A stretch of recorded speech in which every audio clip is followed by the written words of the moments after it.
Hello and welcome to Dining with Death, where we discuss infamous cases of death and murder that have an element of food to them, and then I cook or sample the food from the case. I'm Stacey Lee.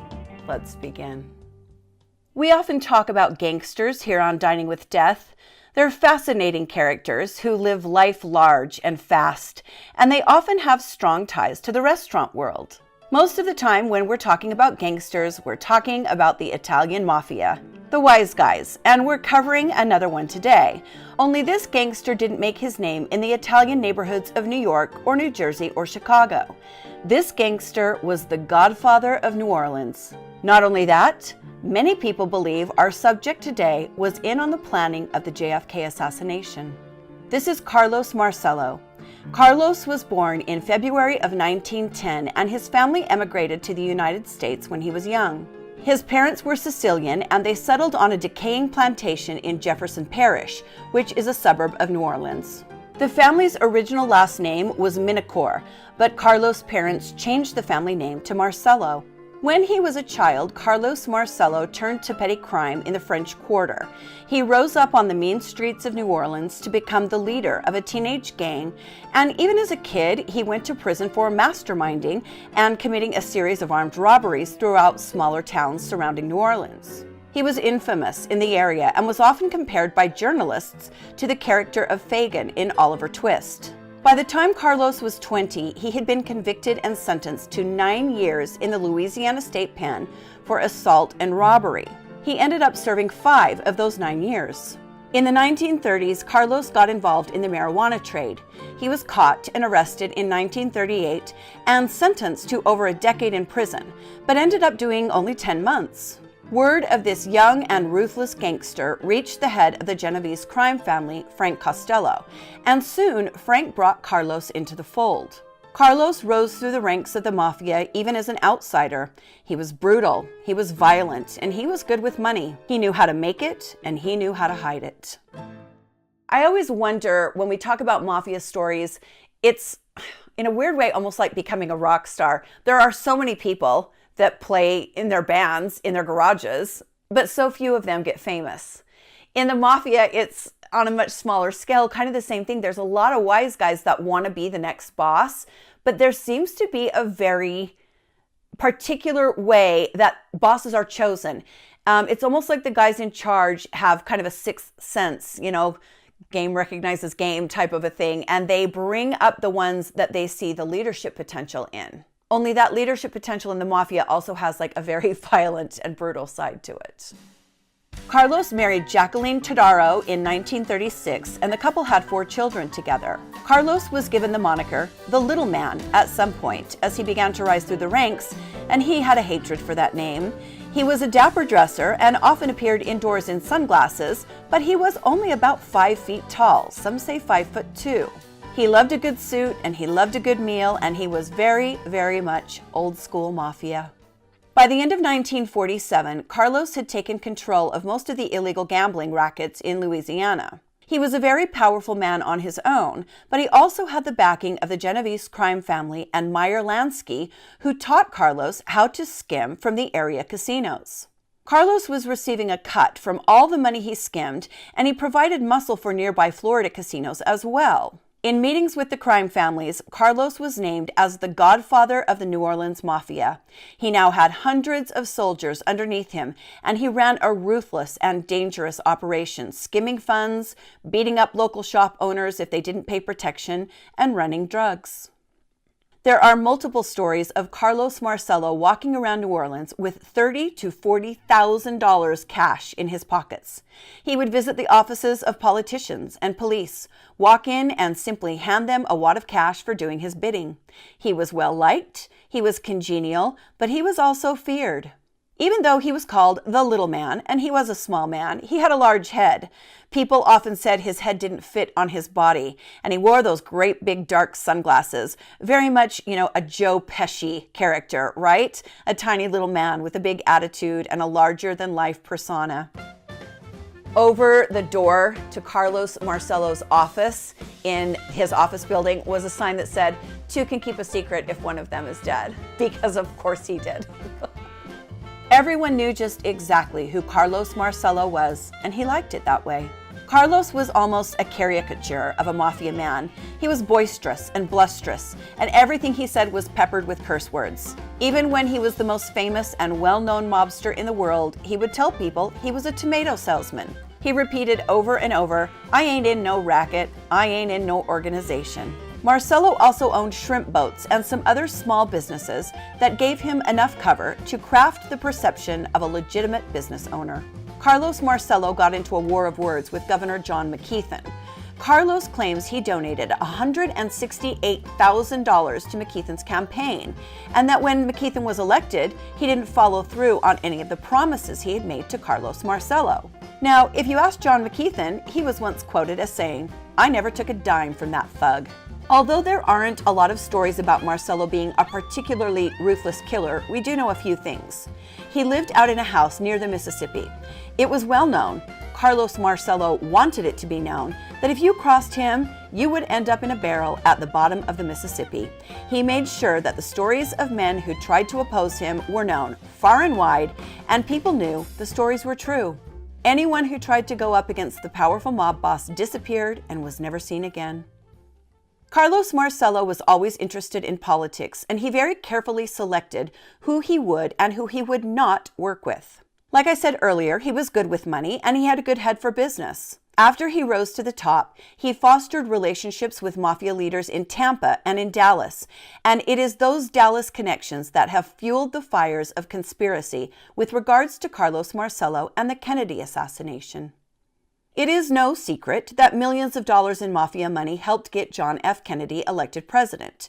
Kennedy had a very tense relationship with the mob, and after he was elected, he enraged mafia figures by turning his brother, Attorney General Robert Kennedy, against them. Robert Kennedy went on a crusade against organized crime, and many gangsters felt they had been betrayed by JFK. That anger is what has always fueled conspiracies that the mafia was involved in the assassination of JFK. These conspiracies are not without some merit. After Lee Harvey Oswald was arrested for shooting and killing the president, of course, he himself was shot and killed by strip club owner Jack Ruby. Jack Ruby was an associate of Carlos Marcello's. The two men were known to have dealings and even socialized on many occasions. Lee Harvey Oswald also had an uncle in New Orleans, a man by the name of Charles Dutz Murat, who was a well-known associate of the Marcello operation. So, although I'm not much of a conspiracy theorist, I can definitely see how ties led to the creation of those theories. Robert Kennedy actually attempted to have Carlos Marcello deported, as he was born in Italy and not the United States. Now, this next part is one of those old stories where you think, that can't be true. The government didn't really do that, right? But they did. At one point in time, Carlos Marcello had produced a fake birth certificate from Guatemala. I believe he chose Guatemala because there are no extradition treaties with the US. It was his backup plan in case he ever needed to run. Well, Robert Kennedy and his team of attorneys used that Guatemalan birth certificate against Carlos Marcello. They arrested him and deported him to Guatemala, a place Marcello had never even been. The agents literally flew Carlos Marcello to the Guatemalan jungle and dropped him off, alone, with no money, no identification, nothing. They didn't even take him to a town. They took him to the jungle. They were really trying to teach him a lesson. For 3 days, Carlos Marcello wandered through the jungle. He was a pudgy man, not in great physical condition, and he ended up falling and breaking 2 ribs as he wandered through the jungle. Eventually, he made his way to a small village with a telephone and he called his wife. She alerted the fellow wise guys, and although there are no details about how this happened, Carlos Marcello was somehow smuggled back into the United States, and when he returned, he had a vendetta. There were several times that Carlos Marcello was subpoenaed to testify before the Senate. He is infamous, for pleading the fifth over 150 times at one hearing. This was a tough old guy who was old school. He wasn't going to talk, and he was never going to turn, and he did a pretty good job of keeping law enforcement at bay for a while. Carlos Marcello was pretty good at staying out of prison. In 1966, he got 2 years for assaulting an FBI agent. He did only 6 months of those 2 years. And then for the next 15 years, he managed to stay out of prison altogether. But that didn't mean the government wasn't trying to build a case against the godfather of New Orleans. In 1981, Carlos Marcello, along with some political associates of Governor John McKeithen, were indicted in U.S. District Court for conspiracy, racketeering, and mail-in wire fraud. The scheme had to do with selling fake insurance policies. The country was pretty fascinated with Marcello's trial, and he struck quite an imposing figure, storming into the courtroom day after day, shaking hands and acting very much the part of the Godfather. At the end of the trial, 72-year-old Marcello was sentenced to 7 years. A few months later, in April of 1982, additional charges were brought, and Carlos Marcello received an additional 10 years in prison. In 1989, one of those convictions was overturned, and the Godfather was released from prison. While incarcerated, he had suffered several strokes, and once he was free, he retired from any further activity in the mafia. Before I did a lot of studying about the mafia, I always thought that it wasn't possible to leave the mafia, but there are, in fact, stories of guys that they do let out, and they let Carlos Marcello out. Marcello spent the next few years living a quiet life, and he died at his home in Metairie, Louisiana on March 2nd, 1993. He was 83 years old. I like talking about these old gangsters and these old stories, and I don't think a lot of us realize the mafia has shaped our national policy as much, if not more, in some regards than our politicians have. They really played a large role in some of the laws and some of the means of commerce, the ways we do business in the United States. And it's really fascinating. It is part of our history, and we can't deny that. Carlos Marcello was Italian, and he loved Italian food, but he also loved the state dish of Louisiana, gumbo. So stay with me right now. We are going to make gumbo as we go dining with death. We are ready to cook, but this is going to be a little bit different cooking episode. One, because it is utter chaos in my house today. I've got the grandkids, I've got the bestie, I've got the husband. It's just, yeah, there's a lot going on here today. And two, because gumbo takes hours and hours and hours to cook. So we're going to do this in stages, and then I will be back at the end to taste it after we learn how to make it. All Cajun cooking begins with the Holy Trinity, which is celery, onion, and bell pepper. So you're going to cut up a cup of celery, rough chop, and then you're going to clean 1.5 peppers, whatever it takes to get you a cup of green bell pepper. And again, this just needs to be a rough chop, nothing fancy at this point. Of course, you're going to do an onion. Mine was a little bit more than a cup, but you know, there's really no such thing as too much onion, especially in a soup base or a stew like gumbo. And there you've got your Holy Trinity. You're going to need a pound of andouille sausage. You're going to cut that into bite-sized pieces. You can use whatever brand you can find. We are limited in my area, but that andouille sausage is delicious, believe me. You need a pound of shrimp, cleaned, and I left the tails on mine. You can take them off if you want. I like to be able to pick them out and eat them. And you need a pound of lump crab meat. For seasonings, we've got about 4 or 5 bay leaves and a tablespoon of thyme. We've got a big tablespoonful of sugar. I did about 6 garlic cloves minced. And then you're going to need a couple of tablespoons of your favorite Cajun seasoning. I'm using Tony's. This is filet powder. I had to order this on Amazon in preparation for this episode. I could not find it in my town. If you cannot find it, you can leave it out, but it is somewhat essential. Of course, you're going to salt and pepper everything as you go, and this is just a little splash of white vinegar to brighten it up. You need hot sauce. I'm using Tabasco because I like Tabasco. You can use whatever you want. And this is Worcestershire. You're going to need that to deepen the flavor. And then here I've got about 3/4 cup of bacon grease. Bacon grease is the traditional foundation for the roux. Take your Holy Trinity and put it in your food processor or your blender and mash it up until you have kind of a paste of vegetables. And then put your bacon grease in a frying pan, and start to get it hot. Add a cup of flour. This is how you're making a roux. A roux, that's spelled R-O-U-X, is fat and flour. Whisk that together really well, and you're making a dark roux. This is the peanut butter stage. Right now it looks like peanut butter. This takes 20 or 30 minutes, and you have to whisk it almost constantly. You can see here it's a little bit darker, but it's very important to watch it closely because it will burn. You don't want to step away from it. Now you're going to add that pureed Holy Trinity into the roux to stop it from cooking. This is what's going to stop it from burning, and you want to give that a really good stir until all of the vegetables are nicely coated in the roux, which is your base and your thickening agent. Add in that minced garlic and add in your andouille sausage, and now you're going to mix it really well and let those flavors come together for at least 15 minutes or so. Let the sausage cook a little bit. In a stock pot, you're going to add 3 quarts of water. I'm a big believer in using what you have. I had 3 beef bouillon cubes that needed to be used up, and then I had a little bit of this better than bouillon. So I used about 3 tablespoons of that as well. Once you've got your broth started, this is where you're going to add your sausage and Holy Trinity mixture.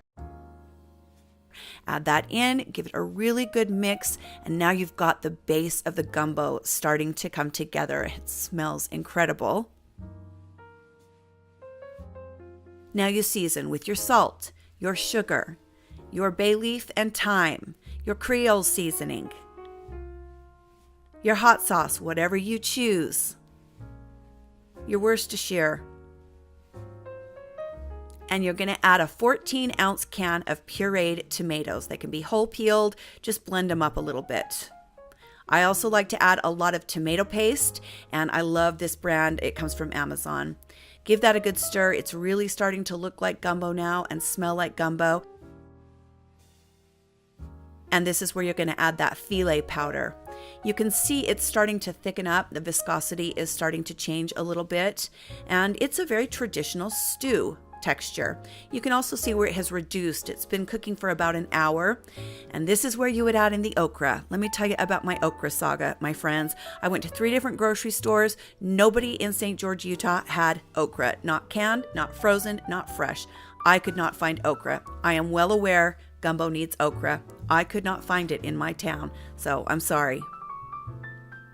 You add in your crab meat, and you add in that pound of shrimp, plop, and let that cook for, I would say, another 15 to 20 minutes at least. Let those flavors marry together. It's so good.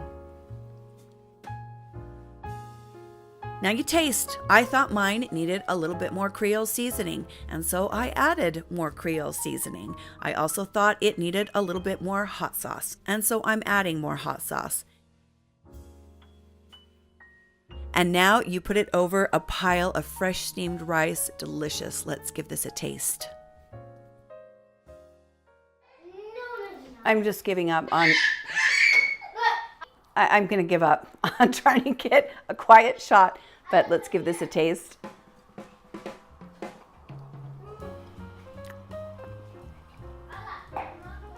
That's good.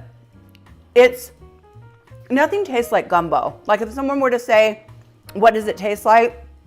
It tastes like gumbo. I don't know. It tastes like gumbo. Jason works with a guy from New Orleans, and he just made him a big pot of gumbo. So how does this compare? It's delicious. I mean, it needs to sit for a day or so. Yeah. But it's really good. I hope you enjoyed this episode about Carlos Marcello, the godfather of New Orleans. And I hope you learned something about making gumbo. I did. Thank you so much for joining me today on Dining with Death. I sure appreciate you guys. Your support means the world to me, so thank you for watching. Hit the like button if you liked the video, subscribe to the channel if you want to support me, and you can always join my Patreon. That is kind of what's keeping the channel alive at this point. Stay safe, my friends, and be kind to each other, and I'll see you next time on Dining with Death. Bye.